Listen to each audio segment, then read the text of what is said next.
관계가 무너지는 데는 긴 시간이 필요하지 않다.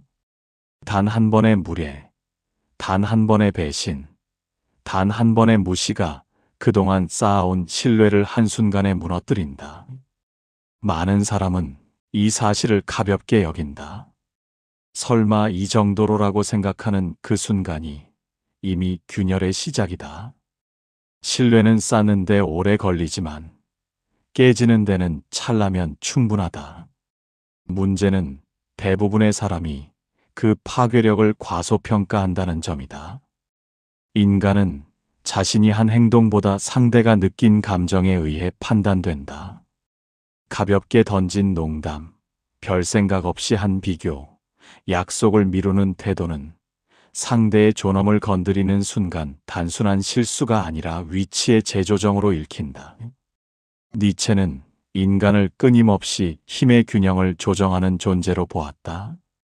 관계에서도 마찬가지다. 누군가 선을 넘는 행동을 했을 때 아무 반응이 없으면 그는 그 지점을 새로운 기준으로 받아들인다. 침묵은 이해가 아니라 허용으로 해석되기 쉽다. 그렇게 관계의 높낮이는 조용히 바뀌고 존중은 조금씩 사라진다. 에픽테토스는 외부 사건보다 그것을 해석하는 우리의 판단이 고통을 만든다고 말했다. 그러나 여기서 중요한 건 해석 이전의 구조다.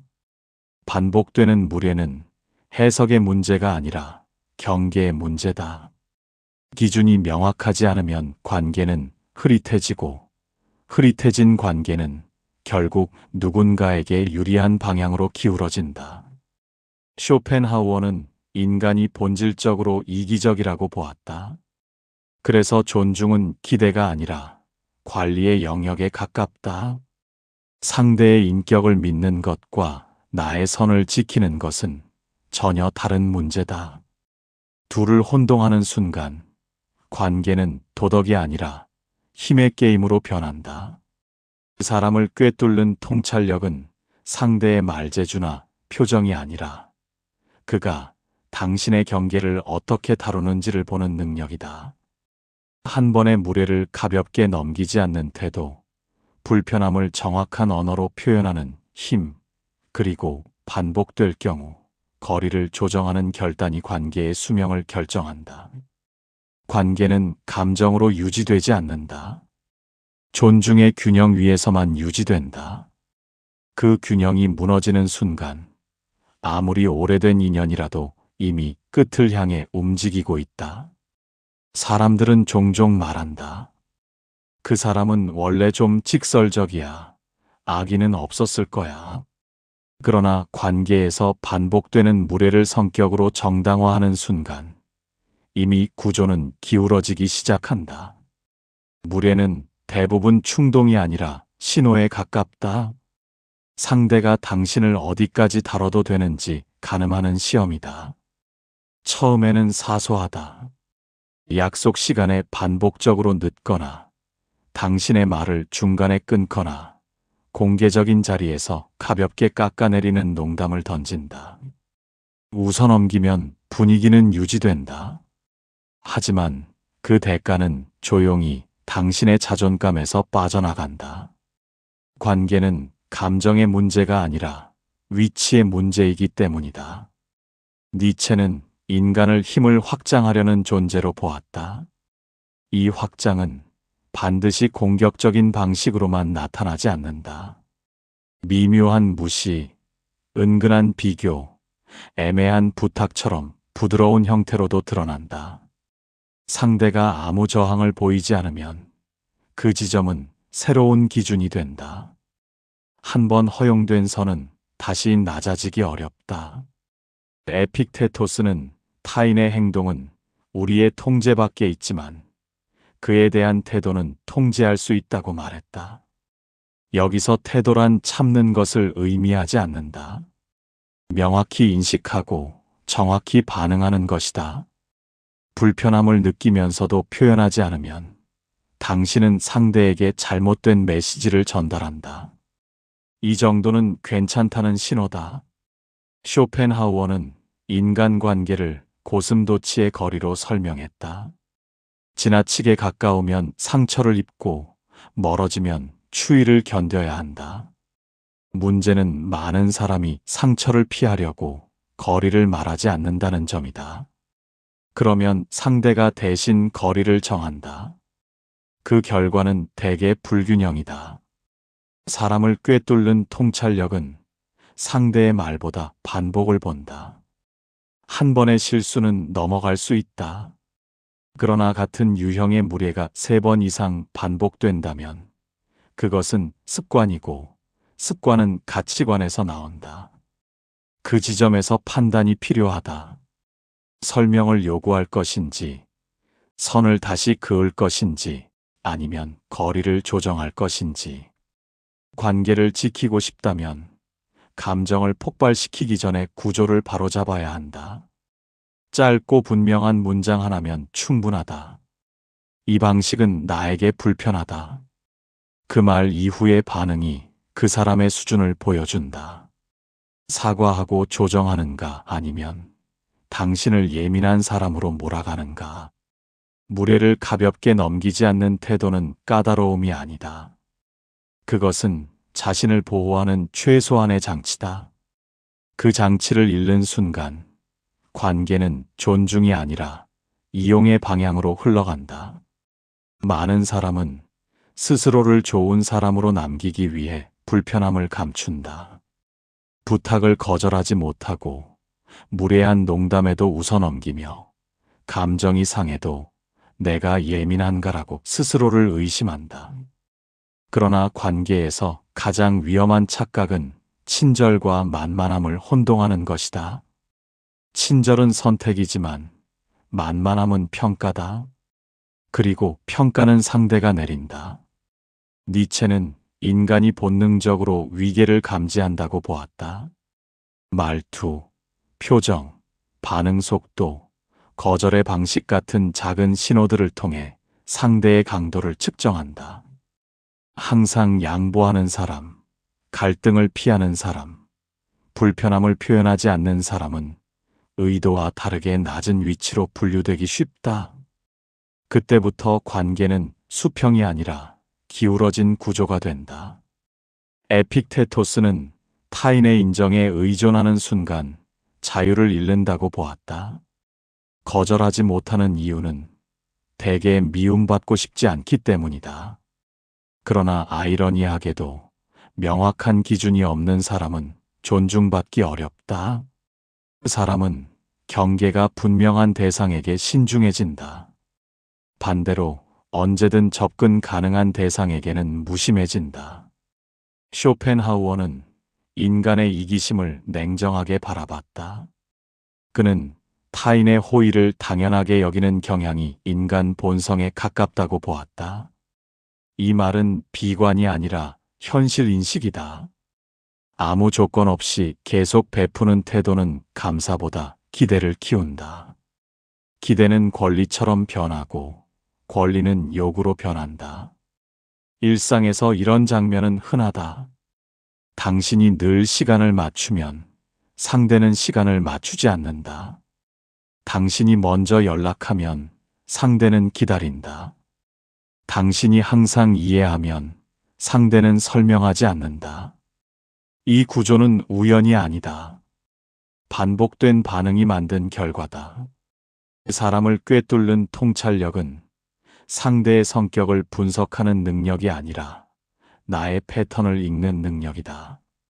내가 어떤 상황에서 침묵하는지, 어디까지 양보하는지, 무엇을 두려워하는지 정확히 아는 사람만이 관계의 균형을 바꿀 수 있다.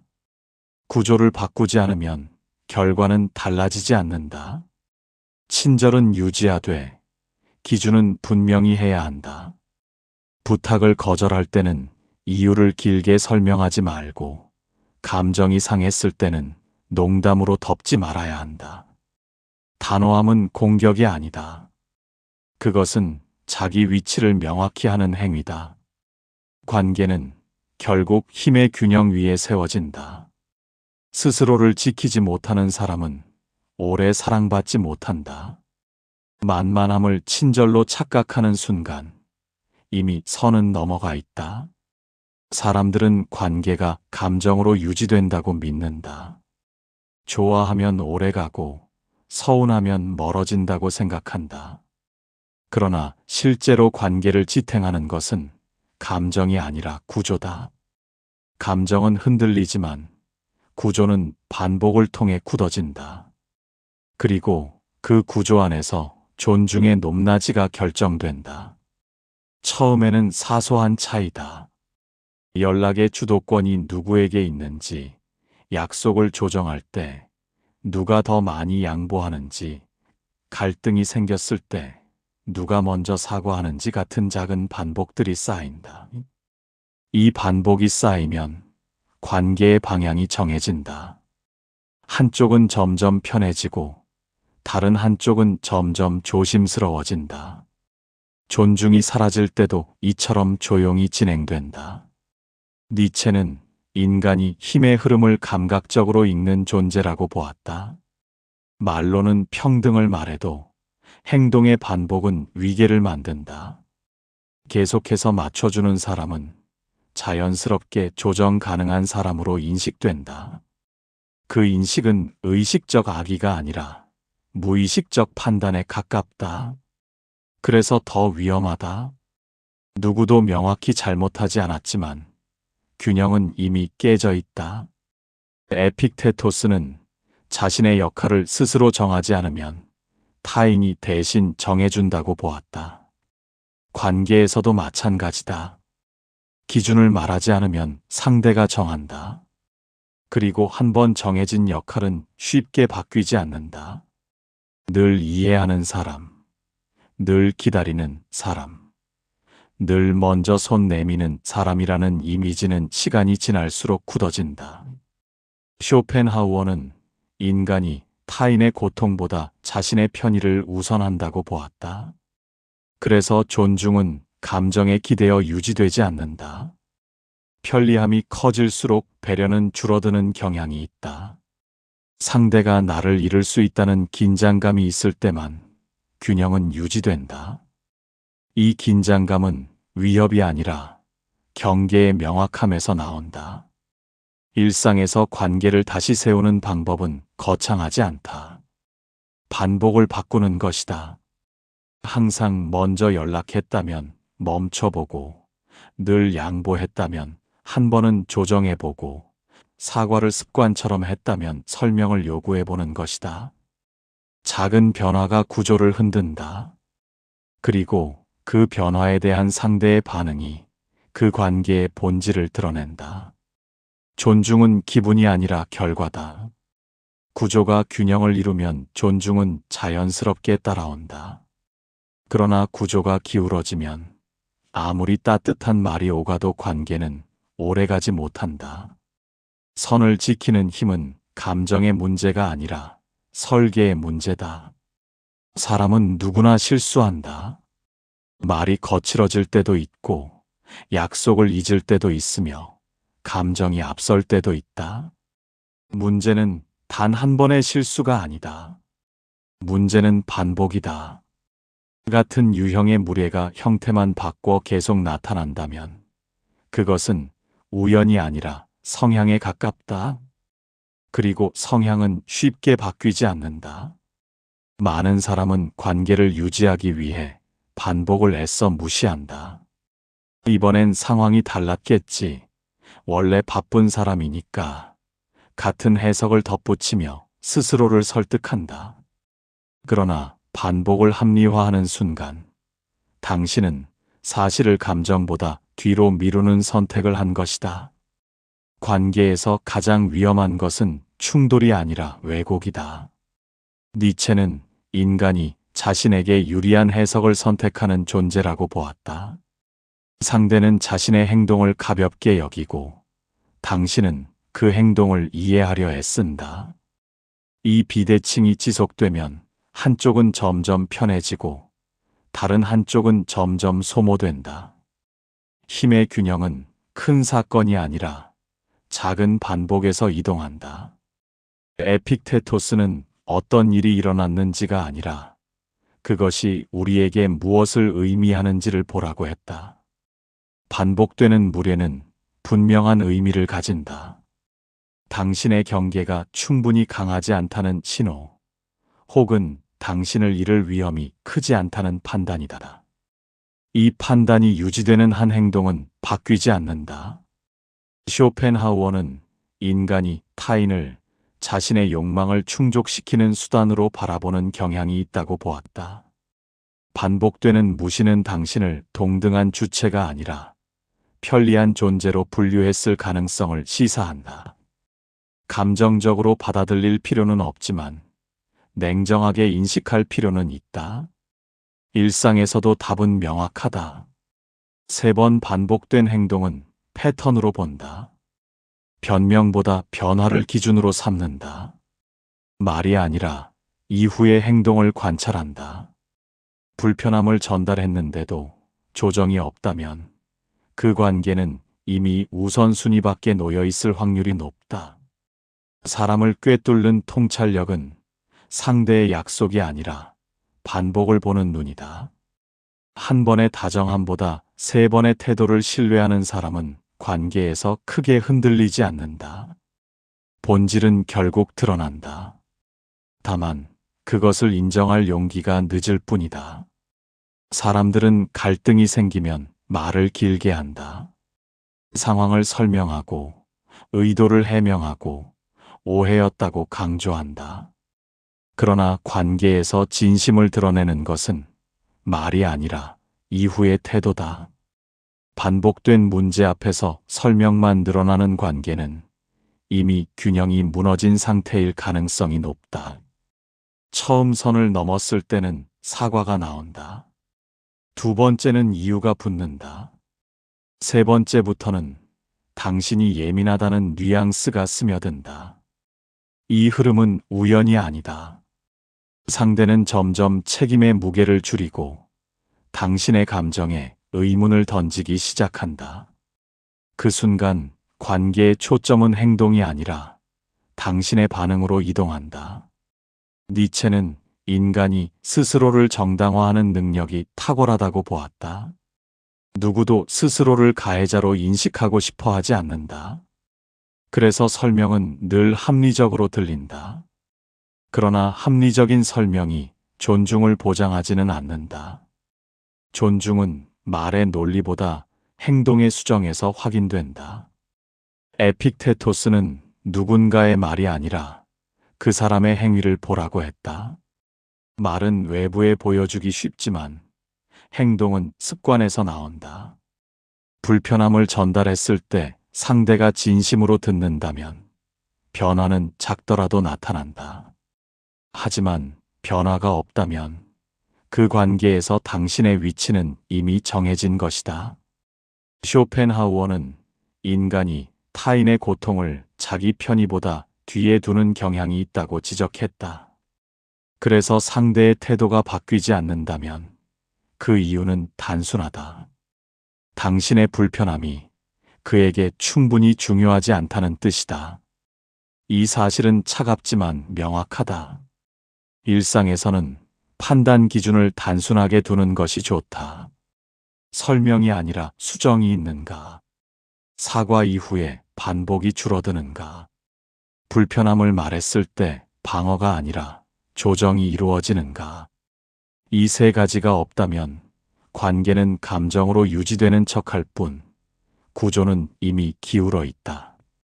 사람을 꿰뚫는 통찰력은 화려한 언변에 흔들리지 않는 힘이다. 말이 길수록 행동을 더 짧게 점검한다. 설명이 많아질수록 반복을 더 냉정하게 본다. 결국 관계를 유지하는 것은 진심 어린 태도의 변화다. 말은 부드러울 수 있다. 그러나 태도는 숨기기 어렵다. 선을 넘은 뒤 달라지지 않는 사람이라면 그 선은 앞으로도 계속 흔들릴 가능성이 높다. 관계가 무너지는 순간은 대개 큰 사건 때문이 아니다. 오히려 너무 편해졌을 때, 너무 확신하게 되었을 때, 상대가 절대 떠나지 않을 것이라고 믿는 순간부터 균열이 시작된다. 사람은 안정 속에서 감사함을 느끼기보다 익숙함 속에서 경계를 늦춘다. 처음 만났을 때는 조심한다. 말 한마디를 고르고 약속 시간을 지키며 작은 불편에도 신경을 쓴다. 그러나 시간이 지나면 태도는 달라진다. 늦어도 이해해 줄 것이라 생각하고 무례한 농담도 괜찮을 것이라 판단하며 감정 표현을 생략한다. 확신이 존중을 약화시키는 지점이다. 니체는 인간이 힘의 균형을 감각적으로 계산한다고 보았다. 상대가 나를 잃을 가능성이 낮다고 판단되는 순간 긴장감은 사라진다. 긴장감이 사라지면 배려도 줄어든다. 이것은 의도적인 악이라기보다 인간의 자연스러운 경향에 가깝다. 그래서 더욱 냉정하게 봐야 한다. 에픽테토스는 타인의 선택을 통제하려 하지 말라고 했다. 그러나 여기서 중요한 것은 통제가 아니라 위치다. 당신이 떠날 수 있는 사람이라는 인식, 기준을 바꿀 수 있는 사람이라는 신호가 있을 때 관계는 균형을 유지한다.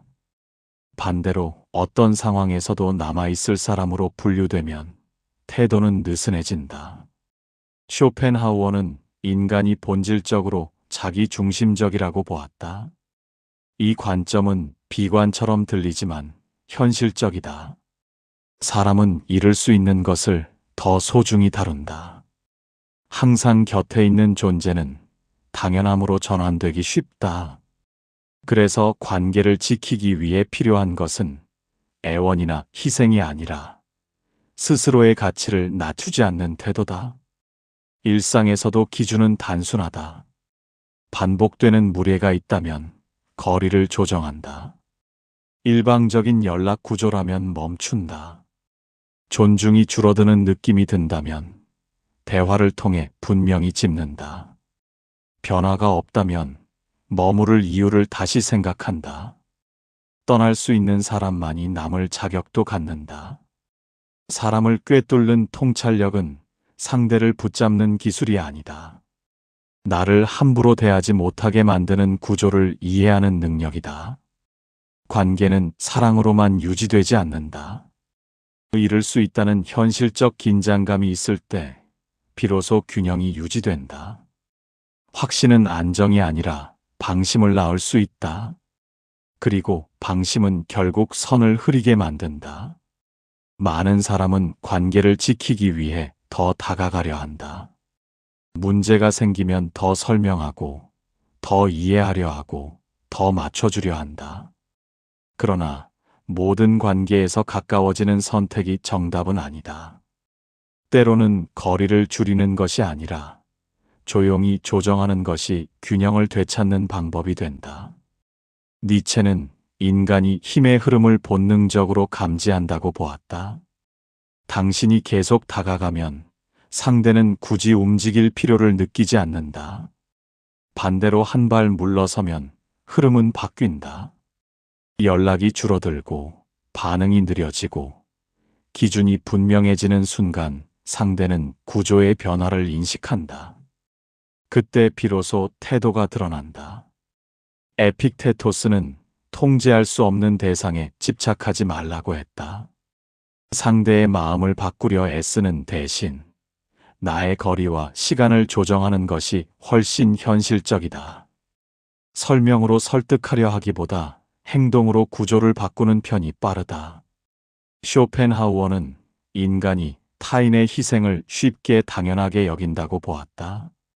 늘 다가가는 사람은 점점 가벼워지고 가끔 물러설 줄 아는 사람은 쉽게 대할 수 없는 존재가 된다. 이 차이는 감정이 아니라 태도의 무게에서 나온다. 거리를 조정하는 것은 도망이 아니다. 관계의 온도를 확인하는 과정이다. 물러섰을 때도 유지되는 관계라면 건강한 것이고 바로 식어버린다면 이미 균형이 무너져 있었던 것이다. 사람을 꿰뚫는 통찰력은 집착하지 않는 힘에서 완성된다. 붙잡으려 할수록 약해지고 조용히 물러설수록 구조는 선명해진다. 관계가 흔들릴 때 사람들은 먼저 감정에 반응한다. 서운함, 분노, 배신감 같은 감정이 앞서고 그 감정이 판단을 대신한다. 그러나 감정은 순간의 파도에 가깝다. 관계를 결정하는 것은 그 파도가 아니라 반복과 구조다. 감정이 격해질수록 오히려 한 걸음 떨어져 판단해야 한다. 니체는 인간이 자신이 보고 싶은 것만 보려는 경향이 있다고 보았다. 좋아하는 사람의 무례는 축소하고 싫어진 사람의 작은 실수는 확대한다. 감정이 해석을 왜곡하기 때문이다. 그래서 통찰력은 차갑게 보려는 의지에서 시작된다.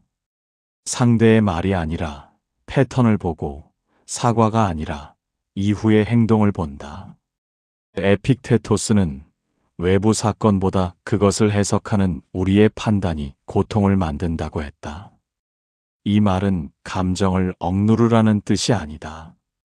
감정을 사실로 착각하지 말라는 뜻에 가깝다. 서운함이 느껴졌다면 그 감정 뒤에 있는 반복을 확인한다. 한 번의 사건인지 구조적인 문제인지 구분해야 한다. 쇼펜하우어는 인간이 타인을 통해 자신의 결핍을 채우려는 경향이 있다고 보았다. 그래서 관계가 끊어질 것 같을 때 과도하게 붙잡는다. 잃는 것이 두려워 판단을 미루고 문제를 축소한다. 그러나 두려움 위에서 유지된 관계는 결국 더 큰 균열을 만든다. 일상에서 필요한 태도는 단순하다. 감정이 올라올 때 즉시 결론 내리지 않는다. 대신 기록하듯 관찰한다. 비슷한 일이 반복되는가, 기준을 말했을 때 변화가 있었는가, 거리를 조정했을 때 반응이 달라졌는가. 이 질문에 대한 답이 관계의 본질을 보여준다. 사람을 꿰뚫는 통찰력은 예민함이 아니라 분별력이다. 감정에 휘둘리지 않고 구조를 읽는 사람은 쉽게 상처받지 않는다. 감정은 신호일 뿐, 최종 판단은 이성이 해야 한다. 결국 모든 관계는 한 가지 질문으로 수렴된다. 이 사람은 나의 선을 존중하는가? 이 질문에 대한 답이 명확하다면 관계는 단단해지고, 흐릿하다면 이미 균열은 시작된 것이다. 사랑, 우정, 동료애라는 이름은 중요하지 않다. 존중이 빠진 관계는 시간이 지날수록 피로로 변한다. 니체는 인간이 자신을 긍정하는 힘을 잃을 때 타인의 기준에 종속된다고 보았다. 관계에서 선을 지키지 못하는 이유는 상대가 강해서가 아니라 내가 흔들리기 때문이다. 잃을까 두려워 침묵하고 미움받을까 걱정에 웃어넘기며 갈등을 피하려다 스스로를 낮춘다. 그 선택이 반복되면 어느 순간 관계는 더 이상 대등하지 않다. 에픽테토스는 자유를 외부 조건이 아니라 태도의 문제로 보았다. 누군가가 선을 넘었을 때 아무 말도 하지 못한다면 이미 마음은 구속된 상태다. 반대로 불편함을 분명히 말할 수 있다면 결과와 상관없이 주도권은 당신에게 있다. 관계의 가치는 붙잡는 능력이 아니라 기준을 지키는 힘에서 나온다. 쇼펜하우어는 인간이 본질적으로 고독한 존재라고 보았다. 이 말은 차갑지만 현실적이다. 결국 각자는 자신의 삶을 책임져야 한다.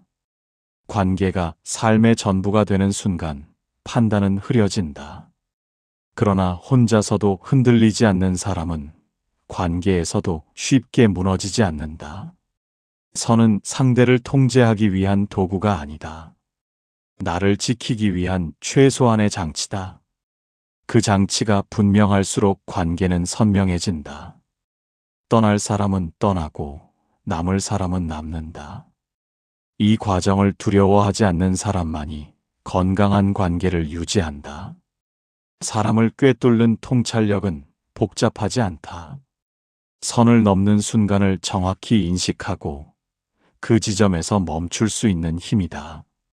모든 관계의 끝은 거창한 사건이 아니라 작은 기준의 붕괴에서 시작된다. 선을 지키는 사람만이 오래 남는다.